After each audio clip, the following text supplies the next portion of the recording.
안녕하세요. 야담 과부입니다. 오늘도 찾아주셔서 감사합니다.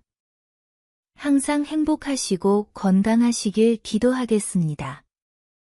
구독과 좋아요 부탁드리고 이야기 시작하겠습니다. 옛날 아주 먼 옛날, 저기 저 남녘 땅 지리산 깊고 깊은 골짜기에 박서방이라는 약초꾼이 홀로 살고 있었소이다. 나이는 어느덧 50개를 훌쩍 넘겼지만 새벽 이슬을 맞으며 산에 올라 해 즐역해나 내려오는 부지런함과 겨울이면 먹을 것이 부족한 산짐승들을 위해 도토리 한 줌을 일부러 남겨두는 그 따뜻한 심성 덕분에 마을 사람들 사이에서는 입에 오르내리는 칭찬이 마를 날이 없었지. 박서방은 참 마음씨가 곱지 않아? 저렇게 살면 복 받을 거야. 그려. 저 양반 덕에 겨울에도 산짐승들이 굶주리지 않는다니 말 다 했지. 이런 칭찬이 마을 어귀에서부터 들려왔지만 박서방의 마음 한구석에는 늘 가시지 않는 허전함이 남아 있었소. 평생을 청정한 산과 향긋한 들풀하고만 벗하며 지내다 보니 이마에는 어느덧 깊은 골이 패고 귀밑머리엔 하얀 서리가 내려앉도록 살가운 말 한마디 건네줄 배필을 맞이하지 못한 것이 빈 방에 홀로 앉아 밥술을 뜰 때면 문득 가슴 한구석을 스치고 지나가는 찬바람처럼 느껴지는 유일한 허전함이었지. 이 늙은 몸, 이대로 산의 뼈를 묻겠구나. 인연이란 것이 그리 흔한 것은 아닌가 보군. 그러던 어느 늦가을이었지. 단풍은 이미 제 빛을 다하고 흩날려 가지만 앙상한 나무들이 스산한 바람에 온 산을 휘감아 돌던 그런 날이었소. 박서방은 그날도 어김없이 새벽 안개가 채 거치기도 전에 일어나 허리춤에 약초칼을 차고 등에 지게를 짊어진 채 깊은 산으로 들어섰다오. 낙엽이 발밑에서 바스락거리는 소리만이 그의 유일한 길동무였지. 오늘은 으스스하니 뭔가 좋은 약초를 만날 것 같기도 하고 아닌 것 같기도 하고. 해가 중천에 기울어 따사로운 햇살이 어깨 위에 잠시 머무를 무렵 박서방은 흐르는 땀을 훔치며 계곡 옆 널찍한 너럭바위에 걸터 앉아 숨을 골랐소. 그때였소. 바위 틈, 마른 칠렁쿨이 아무렇게나 엉켜있는 그늘진 곳에 작은 그림자가 웅크리고 있는 것을 발견한 것이지. 처음에는 지난밤 비바람에 쓰러진 마른 나무둥치려니 했는데 자세히 보니 미동도 없는 것이 아무래도 이상했소. 그의 직감이 속삭였소. 저것은 필시 무언가 심상치 않은 것이다. 조심스레 다가가 살펴보니 이럴 수가. 사람이었소. 그것도 아직 앳되어 보이는 어린 처녀였지.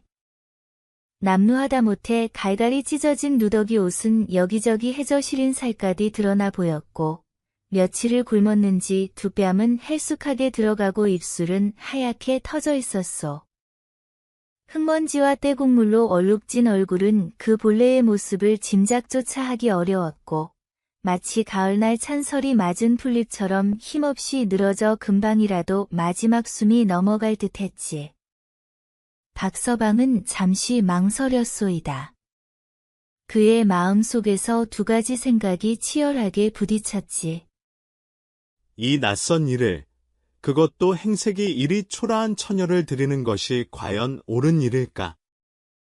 마을 사람들의 입방아에 오르내릴 것이 뻔하고 혹여나 해를 입을 수도 있지 않은가? 그러나 이내 다른 목소리가 들려왔소. 이것 봐라, 박서방. 자네가 그리도 인정이 많다고 소문이 자자하지 않았나? 지금 이 여인을 그냥 두고 간다면 평생을 후회하게 될 걸세. 저 가녀린 생명이 자네의 손에 달려있지 않은가? 앙상하게 드러난 팔목과 가늘게 이어지다 금방이라도 끊어질 듯한 숨소리를 듣자 그런 생각은 봄눈 녹듯 스르르 사라져 버렸소. 측은지심이 뜨겁게 차올라 그는 황급히 허리춤에 매달아 두었던 물통과 비상용으로 가지고 다니던 미숫가루 봉지를 풀었소. 미숫가루를 한 줌 떠서 물에 곱게 개어 조심스럽게 처녀의 마른 입술에 흘려 넣어 주었지. 한참 만에야 처녀는 가늘게 신음하며 눈을 떴는데 초점 없는 눈망울에는 세상의 온갖 서름이 다 담겨 있는 듯했소. 고맙다는 말 한마디 제대로 하지 못하고 그저 뜨거운 눈물만 뺨을 타고 주르륵 흘러내릴 뿐이었지. 그녀의 눈빛은 마치 오랜 가뭄 끝에 겨우 피어난 작은 들꽃처럼 애처로웠소. 박서방은 차마 그 처녀를 그곳에 홀로 둘 수가 없었소. 이보시오. 정신이 좀 드시오. 어디에서 왔고 어쩌다 이리 쓰러져 있소. 그의 목소리에는 자신도 모르는 안타까움과 걱정이 묻어났지. 그는 조심스럽게 처녀를 등에 업었소. 가벼웠지만 그 무게가 박서방의 마음에 깊은 연민의 흔적을 남겼지.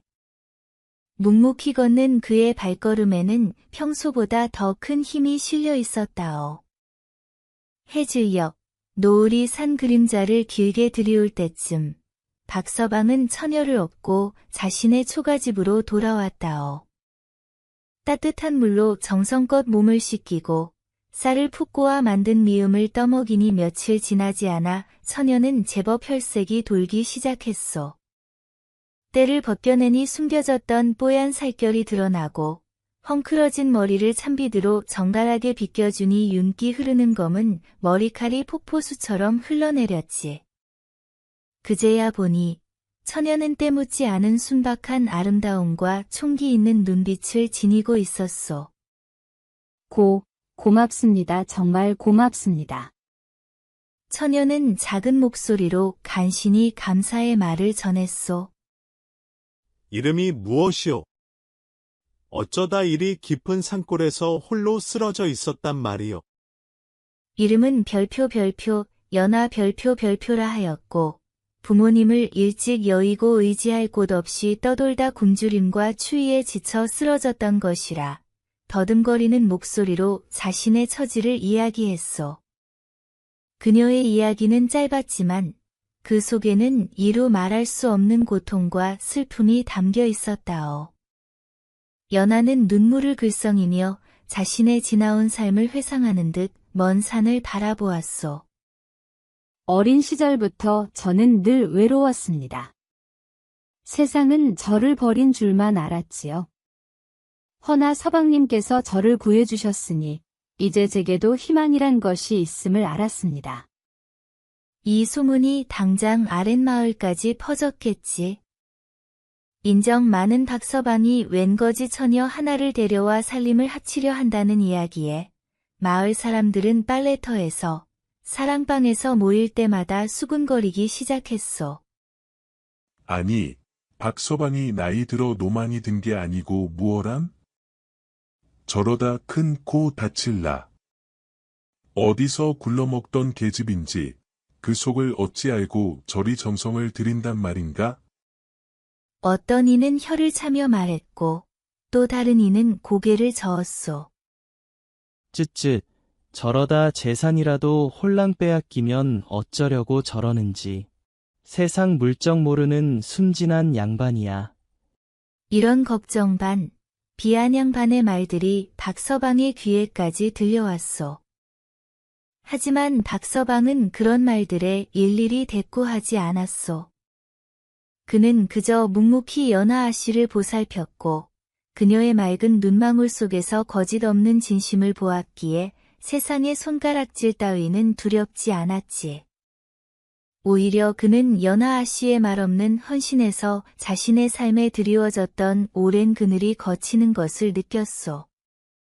연하 아씨 또한 박서방의 그 깊고 따뜻한 마음에 깊이 감복하여 말수는 적었으나 새벽이면 박서방보다 먼저 일어나 아궁이에 불을 지피고 풀먹인 무명호처럼 정갈하게 집안 구석구석을 쓸고 닦았소.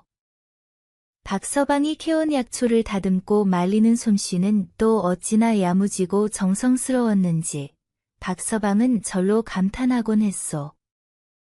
연하 아씨의 손길이 닿으니 이 약초들도 더 귀한 약이 되는 듯하오. 그 정성이 참으로 지극하구려.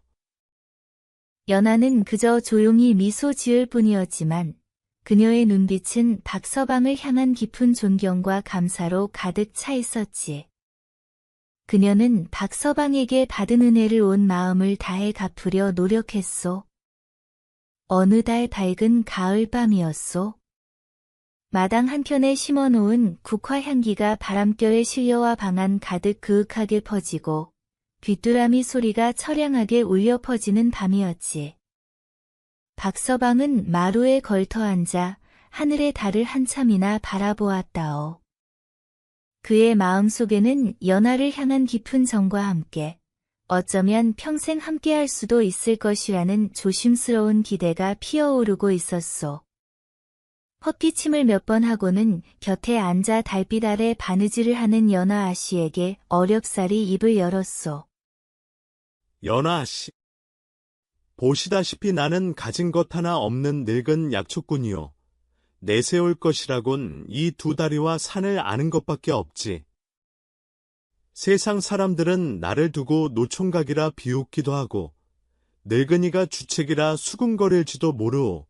하지만 연하 아씨와 함께하는 이 시간이 내 평생 가장 행복한 순간들이었소. 이런 나와 남은 생을 함께 해주시겠소? 이 보잘것없는 초가집에서 늙은 이 몸과 함께 죽고 배고픈 날도 있을 것이오. 그래도 괜찮겠소? 그의 목소리는 조금 떨리고 있었소. 마치 오랜 시간 감춰왔던 보물을 꺼내 보이듯 조심스럽고도 진실된 고백이었지. 연하 아씨는 하던 바느질을 멈추고 조용히 고개를 들어 박서방을 바라보았소. 그녀의 깊은 눈 속에는 만감이 교차하는 듯했으나 이내 맑은 눈물이 한 방울 또르르 굴러떨어졌지. 그녀는 울음을 참으려는 듯 입술을 지그시 깨물었소. 서방님. 제가 이 세상에 태어나 가장 잘한 일은 그날 산에서 쓰러졌던 것입니다. 그리고 서방님께서 저를 발견해 주신 것이지요. 저에게는 아무것도 없습니다. 드릴 것도 없지요. 하지만 이 목숨이 다하는 날까지 서방님 곁에서 그림자처럼 따르며 서방님의 은혜에 보답하고 싶습니다. 저를 거두어 주신 것만으로도 황송하오니 어찌 서방님의 청을 거절하겠습니까? 그리고는 말없이 박서방의 거칠고 투박한 손을 자신의 작고 부드러운 손으로 가만히 감싸 쥐었소. 그 작은 손길, 그 따스한 온기에 모든 대답이 담겨 있는 듯했소이다. 박서방은 그제야 비로소 평생의 갈증이 해소되는 듯한 깊은 안도감을 느꼈다오. 두 사람의 눈빛이 밤하늘의 별처럼 반짝였지. 그렇게 두 사람은 이웃 몇몇을 청해 조촐하게 술 한 잔 나누는 것으로 혼례를 대신하고 정식으로 부부가 되었지. 사람들의 걱정과 우려와는 달리 연하 아씨가 박서방의 아내가 된 뒤로 그의 살림은 이상하리만치 눈에 띄게 나아지기 시작했소. 박서방이 수십 년을 오르내리며 그저 무심코 지나쳤던 바위 틈의 희귀한 별표, 백화수호, 별표나 늙은 고목 밑동에 숨어있던 황철상황버섯 같은 귀한 약재들을 연하 아씨는 어찌 그리 용케도 찾아내는지 박서방의 약초 바구니는 늘 그득했소. 그녀가 약초를 다루는 손길에는 무언가 특별한 기운이 서려 있는 듯했지. 아니, 연하 아씨는 대체 어찌 그리 귀한 약초들을 잘 찾아내는고? 내 평생 이 산을 뒤졌어도 저런 것은 본 적이 없네. 박서방은 감탄사를 연발하며 연하 아씨의 손재주를 칭찬했소. 똑같은 약재라도 그녀의 손을 거치면 그 향이 더욱 진해지고 정성껏 달인 약물의 빛깔도 더 깊어져 그 효험이 뛰어나다는 소문이 아름아름 퍼져나가기 시작했지. 이제는 멀리서도 박서방의 약초를 구하러 오는 사람들이 생겨났고 그의 초가집 문턱은 다를 지경이었소. 연아 씨가 달인 약이라면 필시 효험이 좋을 게야. 소문이 자자하니 한번 믿어보고 싶구먼. 뿐만 아니었소. 연아아 씨는 음식 솜씨 또한 남달랐지. 박서방이 캐온 평범한 산나물과 버섯도 그녀의 손을 거치면 맛깔스러운 찬으로 변하여 늘 검소하지만 정갈한 밥상은 박서방에게 큰 위안과 기쁨을 주었소. 박서방은 평생 처음으로 누군가가 정성껏 차려주는 따뜻한 밥을 먹고 해진 옷을 기워주는 손길을 느끼며 그의 메마르고 거칠었던 얼굴에는 어느새 온화한 웃음꽃이 피어나기 시작했소이다. 이런 행복이 내게도 올 줄이야. 연아 씨는 하늘이 내게 보내준 가장 큰 선물임이 틀림없어. 집안에는 이제 쌀독에 쌀이 떨어질 날이 없었고 겨울이면 따뜻한 소미불도 장만할 수 있게 되었지. 살림은 날마다 풍요로워졌고 두 사람의 사랑도 깊어졌다오. 몇 년이 흘러 두 사람 사이에는 옥동자 같은 아들과 달덩이 같은 딸아이도 태어났소. 첫 아이가 우렁찬 울음소리를 터뜨리던 날, 박서방은 제 키보다 더 큰 산삼이라도 캔 듯 기뻐하며 온 동네에 떡을 돌렸지. 그의 얼굴에는 행복한 웃음꽃이 만발했소. 허, 내게도 이런 기쁨이 찾아올 줄이야. 복덩이가 굴러들어왔네. 복덩이가. 아이들의 해맑은 웃음소리와 재롱이 초가집에 가득 찰 때마다 박서방과 연아아 씨의 얼굴에는 행복한 미소가 떠나지 않았소. 박서방은 더 이상 외롭거나 허전하지 않았고 연아아 씨는 그 누구보다 현명하고 자애로운 아내이자 따뜻한 어머니가 되었소이다. 그녀는 아이들을 가르치고 돌보는 일에도 소홀함이 없었지. 그제야 마을 사람들은 더 이상 박서방 부부를 보고 수군거리거나 비웃지 않았소. 허허, 박서방이 사람 보는 눈이 있었구먼. 저런 귀한 복덩이를 한눈에 알아봤으니 말일세. 정말이지, 사람은 겉모습만 보고 판단할 일이 아니야. 진심은 저렇게 빛을 발하는 것을. 하며 부러움과 존경의 눈빛으로 그들을 바라보기 시작했지. 그들의 집은 이제 마을의 귀감이 되었고 행복의 상징이 되었다오.